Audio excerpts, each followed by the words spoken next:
Tonight, the new series True Life Crime investigates the most harrowing mysteries rocking headlines and social feeds. Young lives gone too soon. Their deaths were shocking and haunting questions remain. I'm True Life Crime UK correspondent Linda Ade, and I'm here to join the dots and expose the truth. A sixth form student murdered in her own home. We couldn't understand why someone would want to break into her house and especially kill her in the process.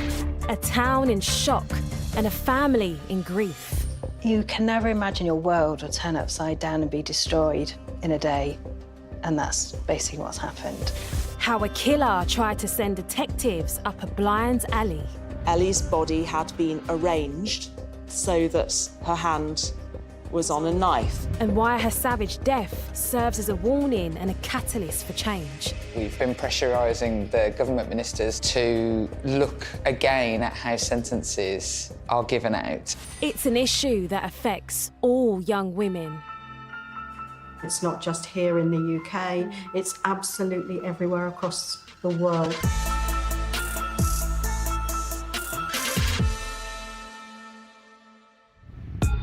I'm heading to Caen in Wiltshire, gateway to England's West Country. But in 2019, Caen was also the scene of a horrific crime that caught the whole of Britain's attention. And at its centre is a 17-year-old girl, Ellie Gould. Her sudden death on the 3rd of May shattered the tight-knit community. I was so shocked that she had died. I was almost going through it in my brain, like what could have happened. When I found out that it was Ellie, I didn't know what to do with myself. I still can't believe it's happened.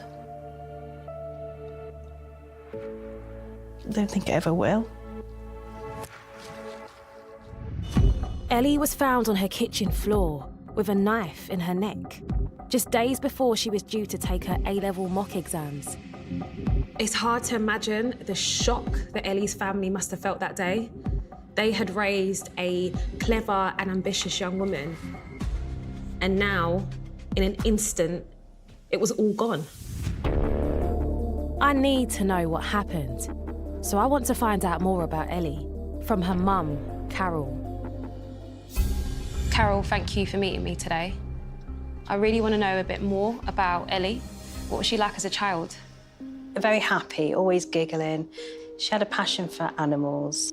That was her thing. Yeah, very, very gentle girl. She had guinea pigs that she looked after so carefully. So, Pickles, what do you think about germ zapping jail? And then she moved on to horses. She likes horses? Is he? Good girl. A lot of happy memories of those times when we used to ride out the Wiltshire countryside and her saying, "It's all right, Mum, we won't go fast." And I'd be going, "Oh, please slow down, I don't want to go fast." What was the last moment that you had with Ellie? It was on the morning, and we had a conversation about after school we were planning to go up to the stables and she was going to do some jumping in the school. That's what she said she wanted to do. So can you tell me how you found out that she had died?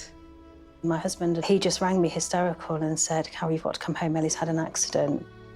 I just dropped everything. I just kept thinking, what's she done, what's she done? But also I kept thinking, but she shouldn't be home, she should have been at school. So when you arrive? I remember seeing an ambulance on the drive, and then I saw Matt just sobbing. And as I ran towards Matt, a policeman stopped me and asked me who I was. And I said, "I'm Ellie's mother, what's happened, what's happened?" And then I looked at Matt and he just said, "She's died." And you just... Had you seen her at that point? I wasn't allowed in the house. Matt and I were having a discussion in the back of the car about what it could potentially have been. Do you think she put a knife in the toaster and then electrocuted herself, fell backwards, hit her head, something like that? And he just couldn't speak. And then he suddenly said to me, "There was too much blood, Carol, there was too much blood." Oh, God. And I looked at him and thought, what can that mean, too much blood? I can't imagine. he's never talked. He's never been able to talk about. You can never imagine your world will turn upside down and be destroyed in a day, and that's basically what's happened. Ellie's body was found at 3 p.m. Police took control of the scene. It would be hours before more details around Ellie's death were revealed to her heartbroken family. I can understand why an accident was the first thing that crossed the family's minds. Ellie was popular and seemed to be loved by everyone. The idea that someone else may have harmed her must have just been too much to take in. And not only for her mum and dad, but her friends too. She was a very contagious person. Like, you couldn't not find her funny. Like, she would sort of light up a room. Everyone always mentions about how if they were walking in the corridor and if she didn't even know them, she would just give them a smile and it would really make their day. She was just really, really approachable. You know, if you were having a rough day, you could always go and talk to Ellie and she'd make you smile, she'd make you laugh, all of that, you know. Ellie was part of a tight social circle, all sharing the same interests and hopes for the future. I've arranged to speak to Harriet, one of those who was closest to her. Thank you so much for meeting me today. Yeah, no problem. How did you become friends with Ellie? We'd just been in the same lessons and kind of knew each other. We spoke, but it was the first day of sixth form that I approached her. Ellie was the glue within the group. She invited a lot of people in to be friends with us, so it was just like this one big happy family. When did you hear something had happened to Ellie? We found an article that said that a 17-year-old girl was found dead in her home. And then we realised it was Ellie's Road. And so Carol... you found out online in an article? We found out online, yeah. What was going on in your mind? It was just complete confusion. I couldn't comprehend any of it. Initially, we thought that someone had tried to break in and had killed her in the process, yeah. Did Ellie have any enemies? She had no enemies or anybody that we should have been concerned about. That's what was so hard trying to piece things together, is we couldn't make sense of anything. It's interesting that Harriet raised the idea of a break-in. As a city girl, I'm used to hearing about burglaries and violence. But I don't tend to associate areas like this with those sort of crimes. Still, burglaries do happen here, and there's always a possibility of intruders being disturbed. But I would think a 17-year-old girl would more likely run away if there was a break-in. It just doesn't add up. Judging by the way the investigation went, the police were also quick to discount that this was a break-in gone wrong. In fact, they appeared convinced that whoever had stabbed Ellie wasn't a stranger at all, but someone she knew. To find out who that was, detectives began talking to her friends. That included her classmate Ellie Welling, who often gave her lifts to and from school. Well, thank you so much for meeting me. How did you hear that something could happen to Ellie Gould? I'd got a call from my dad or mama to say, like, can you come home, there's police at the house. Why were the police at your house? I think my name had been mentioned because I was supposed to be picking Ellie up that day to go to school. Okay, so when you got home, yeah. What happened next? I was sort of questioned. I was asked, you know, had I seen Ellie that day? Did I know where she was? And I said that I was supposed to be picking her up, but she had told me that she didn't really fancy going to school that day. That's really strange. It was particularly odd because she had sort of promised me that she was going to come in because we both didn't like history. And initially I kind of thought, oh, she's gone for a walk and her mum's gone home and like hasn't found her at home sort of thing, and has just, you know, called the police out of pure like panic of like, where's my daughter? And then they told me that she had died. I know I burst into tears. What were the police asking you about? So the police were asking me, you know, had I seen Ellie that day? Okay. Where had I been that day? Did you know anything at that time?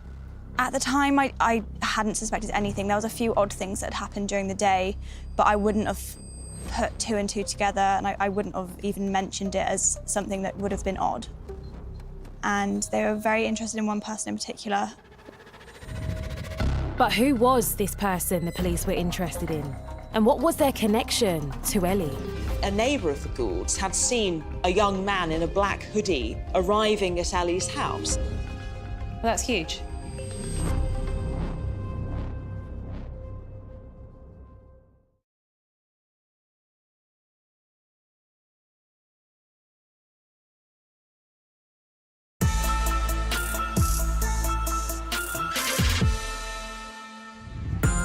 I'm looking into the sudden and violent death of sixth form student Ellie Gould, whose body was discovered at her family home in Caen, Wiltshire, in May 2019.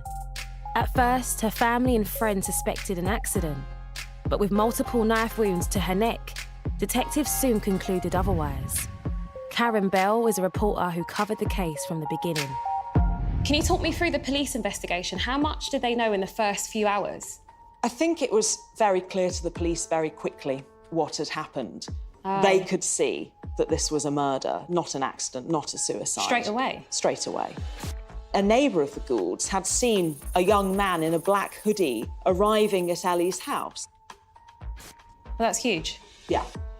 Ellie's body had been arranged so that her hand was on a knife. It was a horrible, amateurish attempt to make it look like a suicide, I presume. That is just horrific. Yeah. So this is how they found their person of interest?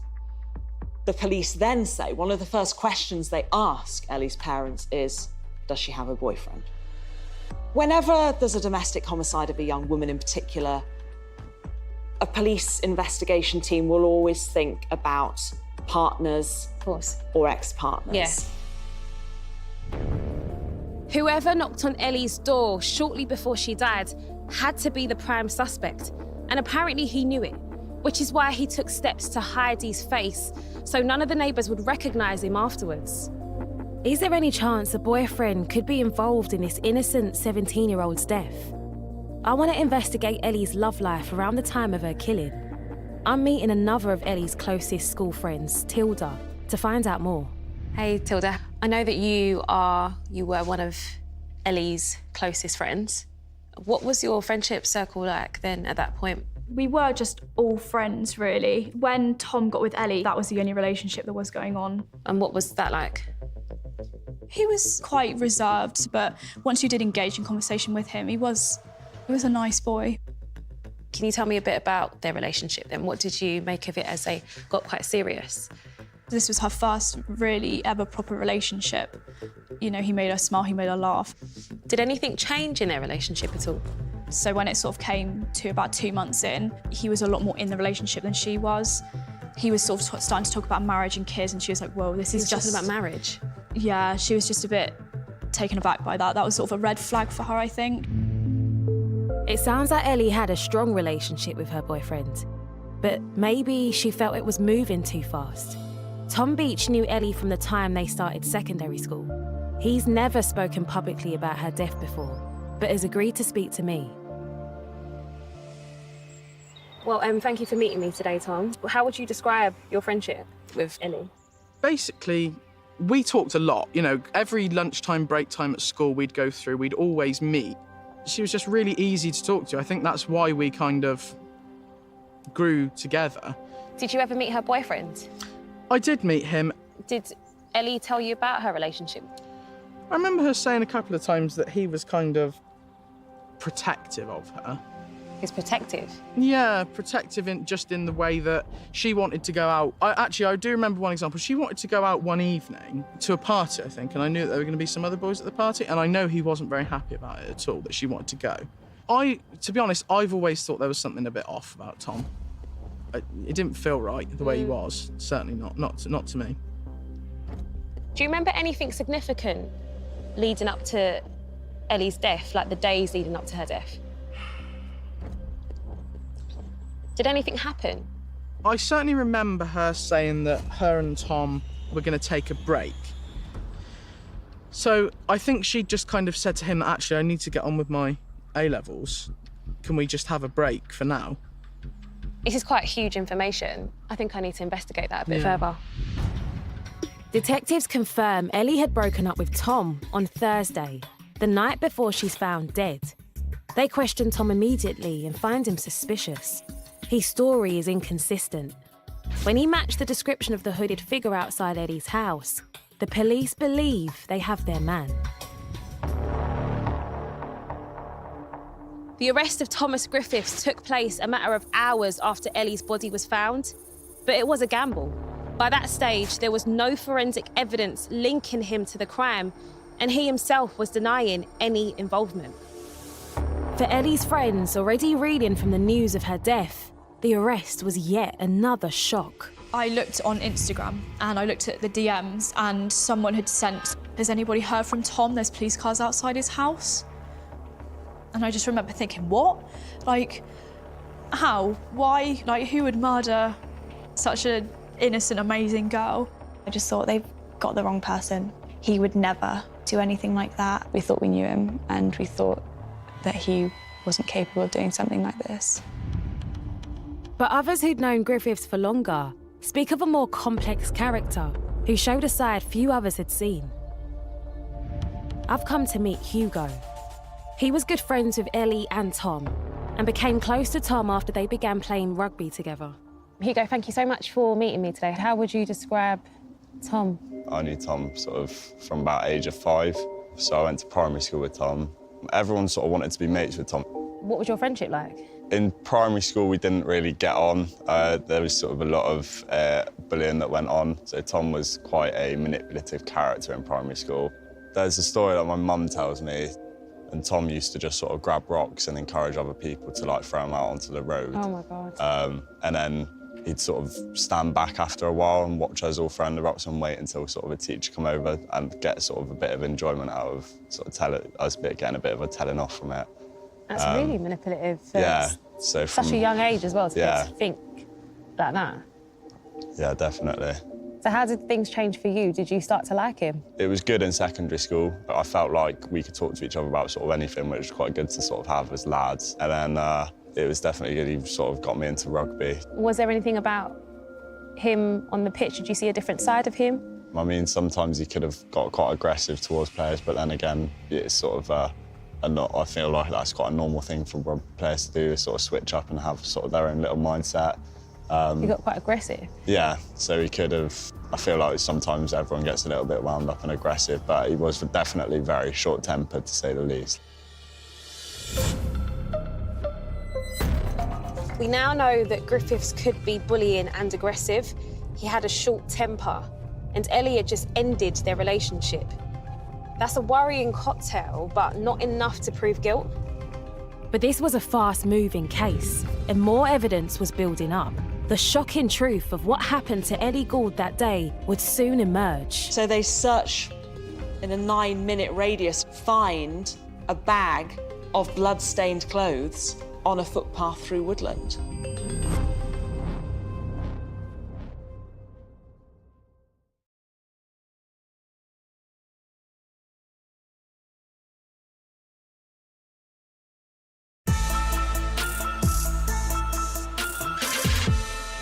I'm investigating the shocking death of Ellie Gould that took place on the 3rd of May 2019.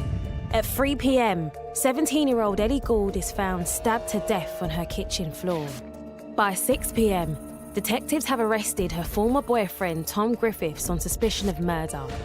At this point, Griffiths is denying any involvement, but as journalist Karen Bell explains, CCTV proves to be a game changer. Can you talk me through what this footage is? Well, the police know that Griffiths told teachers that morning at school he was going home because he wasn't feeling well. Okay. And they very quickly discover this CCTV, and it shows him getting onto the bus at Chippenham bus station, catching a bus home to Derry Hill. Right. Mobile phone evidence shows his movement, shows he went to Ellie's house. After this? After this. Mobile phone evidence shows he comes back to his home, but then disappears for 18 minutes. Right. So they search in a 9-minute radius around his house, find a bag of blood-stained clothes on a footpath through woodland. With whose blood on it? Ellie's. With Ellie's blood. Now couple that with the fact he's got scratches on his neck and that he has a motive. He was dumped by Ellie on the Thursday and they charge him. For those still reeling from the shock of Ellie's death, the news was hard to take. It was one of those moments where you just crumple and think, how could he? We welcomed him into our home, and just because she finished with him, he took her life. You get some sense of clarity almost because you know that someone has been charged with it. Obviously, it was confusing because it was our friend. There was no time that I can think of was an indication that he was capable of doing something like this. Despite initially denying any involvement, at the end of August 2019, Griffith pleads guilty to Ellie's murder. The public was about to hear the full shocking details of the attack and of his efforts to hide his involvement. I'm going back to meet Ellie's mum again. I couldn't believe when I heard that Griffiths had something to do with this after all. Over a 3-month relationship That's nothing. at the age of 17, it just makes no sense. And also that there were no red flags, there were no warning signs that he was such a monster. He changed his black sweatshirt that he was wearing, and he changed his white trainers. The weather hadn't changed. There would be no reason to put a black hooded top on other than to hide your identity. That's what it sounds like, yeah. Absolutely. He strangled Ellie first. His hands were the weapon. And then when she fell to the ground unconscious, he could have stopped at that point, Yeah. but instead, he reached for a knife and stabbed her 13 times in the neck. The murder was frenzied, but Griffiths' behaviour immediately after was cool and manipulative. I think it was sort of just after Tom had killed Ellie that he felt he needed to cover his tracks, and so he sort of sent messages into group chats. He said that he was having a really hard time, and he also asked if anyone had seen Ellie, and because he needed to talk to her.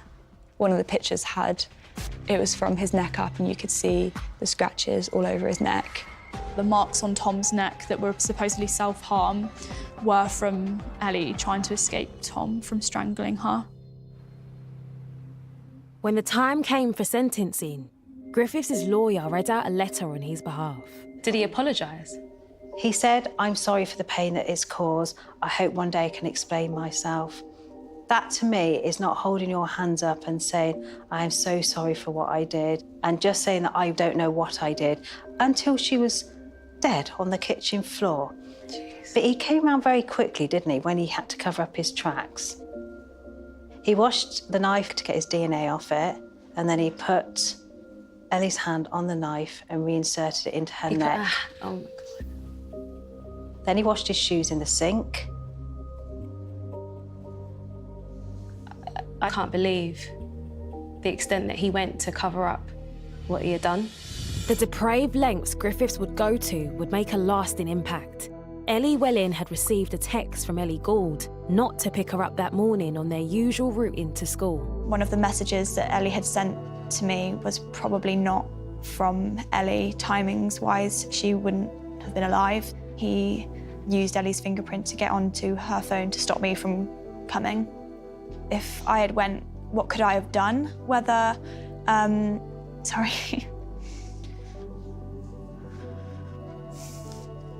whether I could have stopped it from happening, or whether I would have just gone and seen Ellie on the floor, or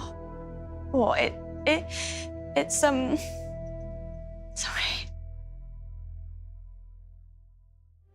For killing Ellie in her own home, Griffiths was sentenced to a minimum of just 12.5 years. That means he could be free before his 30th birthday. Angry at the ruling, Carol spoke out, furious with a sentence she felt didn't reflect the crime. Carol's very public stance struck a chord with another mother. Julie Davies' daughter, Poppy, was also brutally murdered by her former boyfriend. She had already begun to research the woeful sentencing of domestic homicide cases and started demanding change from politicians and experts. Julie has agreed to talk with me about Poppy and her friendship with Carol. Julie, thank you so much for meeting me today. When did you hear about Ellie and Carol? I saw it on the news and realised that the situations were so similar. I thought there's a mother I need to be getting in touch with. Please, could you tell me a little bit about Poppy? Poppy was very loyal, very focused sort of individual, great work ethic. Yeah, good fun to be with. What was she doing at uni? She was doing financial maths. She started it all a year early. She was moved up at school. She's very academic. It was while studying at Nottingham that she met fellow student Joe Atkinson. They later moved into a flat in Leeds. and Poppy worked as a quantitative trading analyst. But by late 2018, Poppy wanted to end the relationship. Did she tell you that she was planning on breaking up with Joe? Yeah, so she told me mid-October that she was breaking up with him. Right. So she had arranged to move out then. 2 days after she was murdered, she was leaving. What happened to Poppy the night that she died? On the Friday morning, 14th of December, he went into the kitchen. He chose his weapon. Oh, he chose God. the kitchen knife. She was in bed. And she managed somehow, goodness knows how, to get away from him to get to the door of the flat. And then there's forensic evidence which shows that he must have pulled her onto the floor and turned her over and sat on her and then continued stabbing her until, in his words, she stopped moving. And that was 23 stab wounds. There were 49 knife wounds overall, and then over 100 injuries on the body. And then he attempted to clean bits of the flat, took the knife and his bag of clothes and drove off an hour away to dispose of the Tried to hide clothes. Yeah. And, you know, all the time Poppy is right by the door of the flat. He's stepping over her. What sort of sentence did he get, Julie? So, because the weapon was deemed to be at the scene of the crime, Yeah. the guidance is the minimum starting tariff is 15 years. So his ended up going to 16 years, 2 months. He got 16 years? 16 years, 2 months, yeah. Yeah. If 16 years? If it had been outside, he'd taken a weapon, then the starting point would have been 25 years. 2 cases of violent murder of young women, 2 very low minimum terms. What sort of message does that send? Especially at a time when violence against women and cases of femicide, where women are killed by men, are rife. There's a belief that women are killed in the streets. The reality is that is really quite rare. Every 3 days in the UK, a woman is killed by a man, and 3/4 of those take place in the home. Carol and Julie are angry at a justice system they believe is skewed against women, and they want change. There are 2 factors that led to the low minimum terms of their daughter's killers. Firstly, Griffiths' age. As he was under 18, the starting tariff was 12 years. Secondly, when both Griffiths and Atkinson arrived, they weren't carrying a weapon. The law suggests this can't be described as premeditated. I need more information. Leading expert on the subject, criminologist Jane Monckton-Smith. Jane, thank you so much for meeting me today. So I understand that you're quite familiar with the cases of Ellie and Poppy. What type of crime was committed? Well, this is what I would call an intimate partner homicide. That's when usually a man kills his wife or girlfriend as a result of them separating. Do these type of murders happen often? These homicides are not rare. Really? They are the second biggest category of homicide that we have. For women, being killed by your partner is the biggest. Wow, I had no idea. People don't recognise or realise the scale of the problem. It's not just here in the UK, it's absolutely everywhere across the world. For Jane, the punishments for Ellie and Poppy's killers were no surprise. According to her research, those guilty of domestic homicides often receive lower sentences. That's quite disturbing to hear. And I really don't know why we consider that those homicides are less dangerous, or, you know, that there's no wider threat to the community. We tend to think that they were spontaneous, but the research tells us otherwise, and in most cases, probably over 90%, there is some level of planning. It's been thought through? Yes.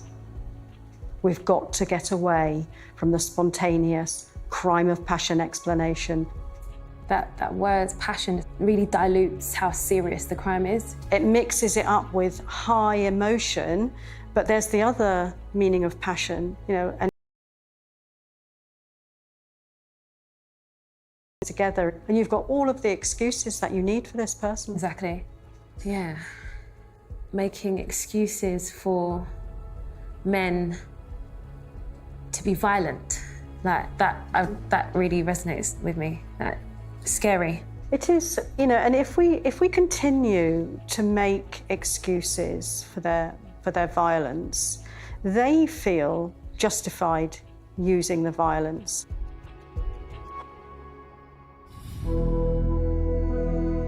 I got emotional because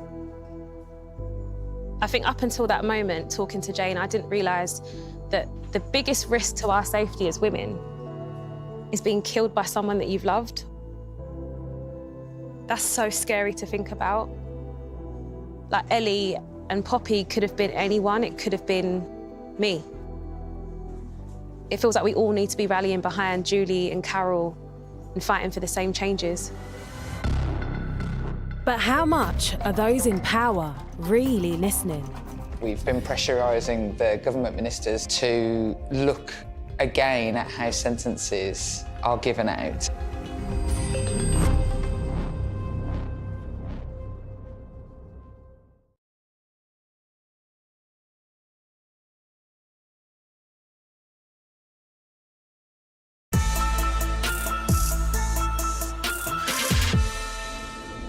I've been investigating the murder of Ellie Gould, and what I've discovered has upset and shocked me. Femicide cases where women are killed by men are all too common here in Britain and throughout the world.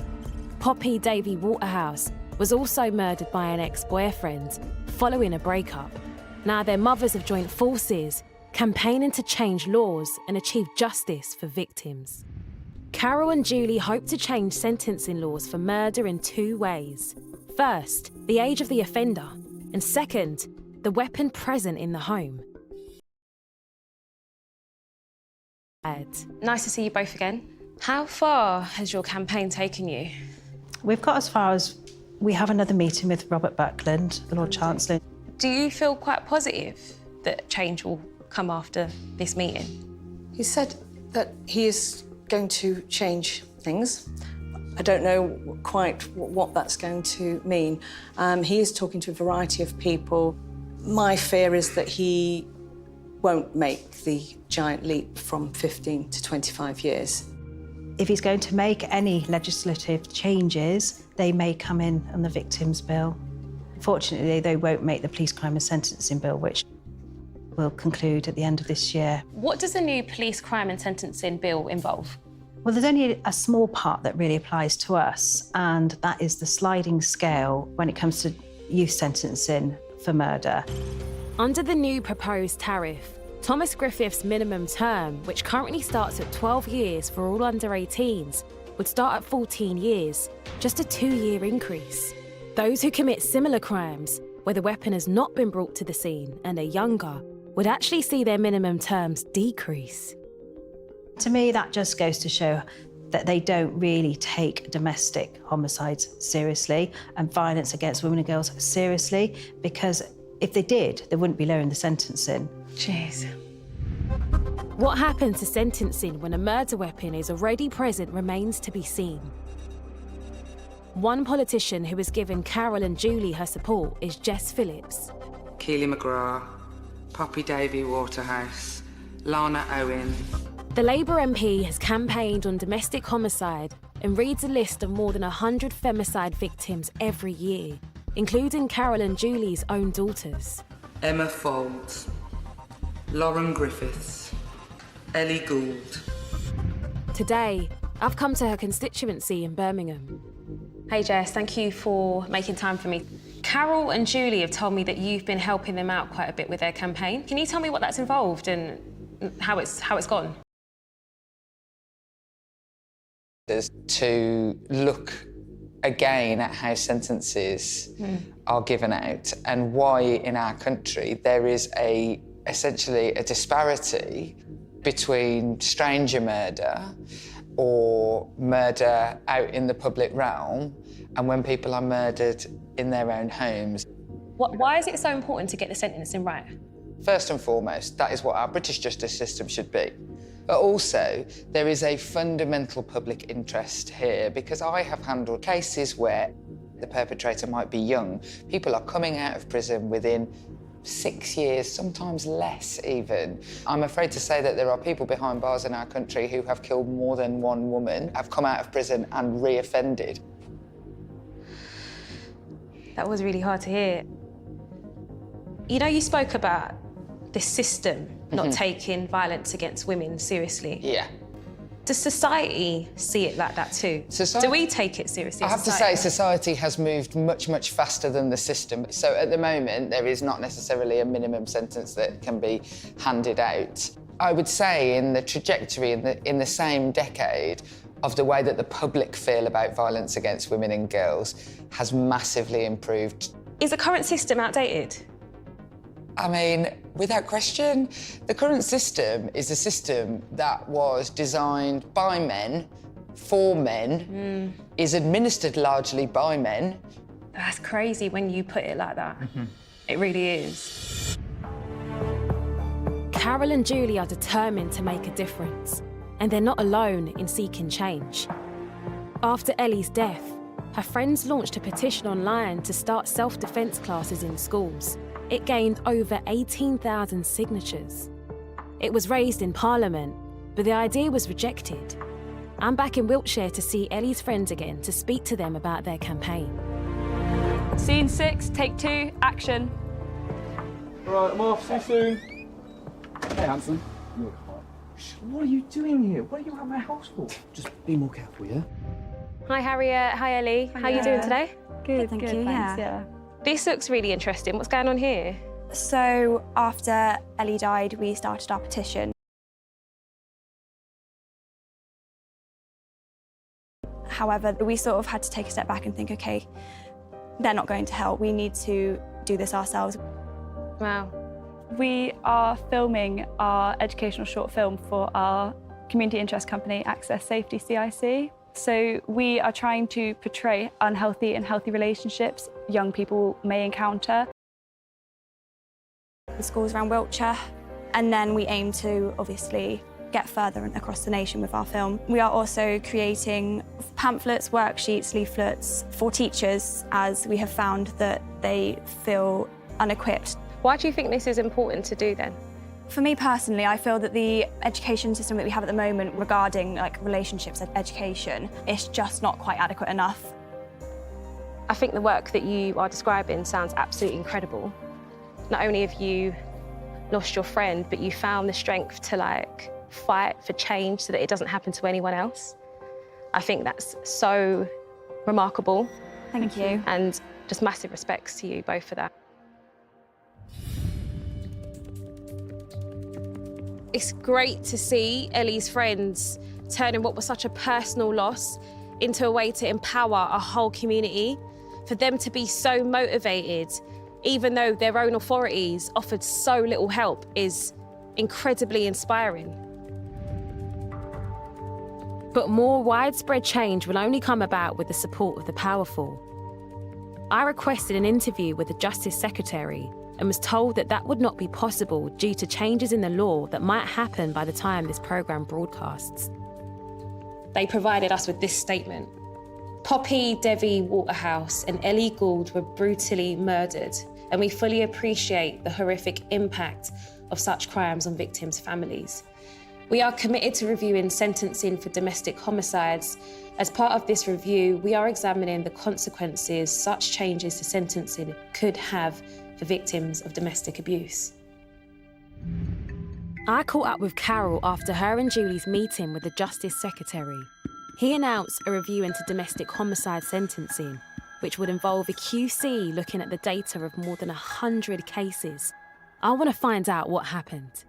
Hi, Carol. Thanks for talking to me again. What did Robert Buckland say about the sentencing laws? One quite reassuring thing is that Julie and I will be key stakeholders in this review. How does it work? We will be involved in the reviews and our voices will very much reflect the voices of victims, and for other families whose loved ones have been killed in the home. He admitted that the law is 25 years old and there is a need for reform. Wow. What do you hope will happen with the law around, the murder weapon being at the scene? I want it to be levelled up so it's treated exactly the same as a weapon taken to the scene. Hopefully the changes to the sentencing for domestic homicide will be in the victims' bill. But sadly, the first draft of that won't be until spring 2023.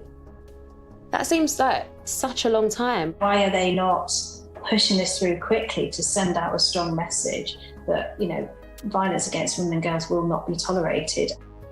It does really sound like you've really got the ear of the government at the moment.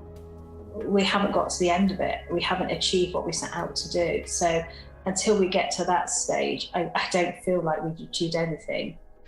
I hope that you and Julie achieve everything that you hope.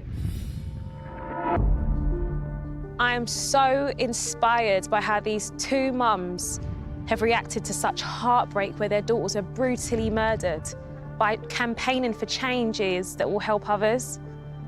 It may take some time for the system to respond, but I've got a feeling they're not going to stop until they achieve what they set out to do. And let's not forget the reason why. Because too many men simply can't cope with rejection and react with cruelty and viciousness. These aren't crimes of passion. These are crimes of possession. They got to stop. And behind the statistics are the incredible, unique young women whose lives have been taken too soon, but will always be remembered. Like Ellie Gould, who started me on this investigation. She was just the most lovely, amazing person. She'd always be in our minds. I find that I miss her in the most ordinary of situations, like just having wine nights now with the girls and she's not there. She was always there to be able to talk to you if you needed to and cheer you up. Always kind of knew what to say. There's not a day that goes by that I do not think about her, because it's the one way that I can see her. It's the one that I can think about her. She'll always hold a special place in my heart. She was a very kind, caring young lady, very thoughtful, but she was fun to be around. She had a great sense of humour. I had a big circle of friends. That's why she's such a devastating loss to us and the wider community. And that's why I have to do this for her.